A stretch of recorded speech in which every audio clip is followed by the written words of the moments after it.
Today I'll be contrasting the role of females in video games, specifically with the characters in Honey Pop with that of the protagonist Shell in Portal. In Honey Pop, the objective is to sleep with as many of the women as possible, and guided by your fairy godmother, you achieve this goal by giving them gifts and essentially stalking them, with their location being known at all times.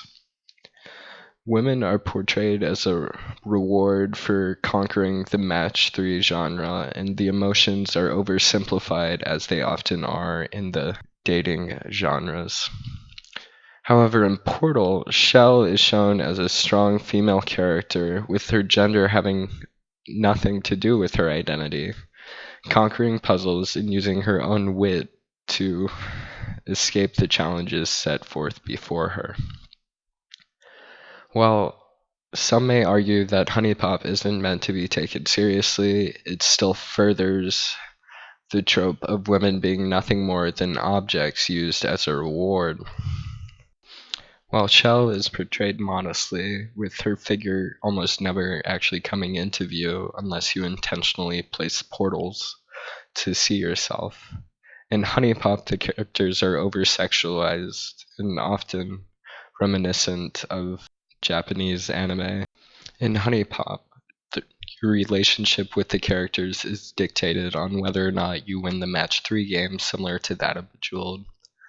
Emotional relationships are oversimplified and characters are hypersexualized. While Shell presents a positive role model, conquering obstacles and defeating evil enemies and eventually being the downfall of a massive corporation. In Honey Pop, the characters serve only to attract the player's affection, with the obstacle being to win them over rather than to actually defeat any sort of enemy or to develop any meaningful relationship. Rather, instead, by constantly pestering them with questions, following their locations on your GPS tracker, as well as intimidating them and giving them gifts and feeding them when they get hungry, with the characters having no sort of self-control, with the characters being so dependent on you that they can't get food without you buying and giving it to them. Food is also used as a measure of how many times you can talk to them or go on a date with them, with their hunger bar going down, with the only restriction on how long you can talk to them or how many dates you can go on with them is by how much food you give them.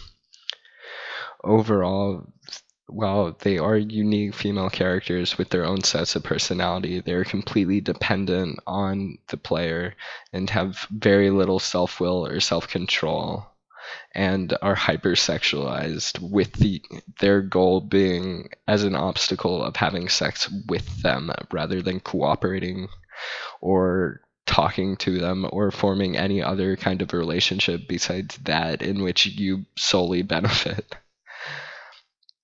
Overall, I think these games are drastically different and show a great divide in the gaming community and the types of games that people are playing.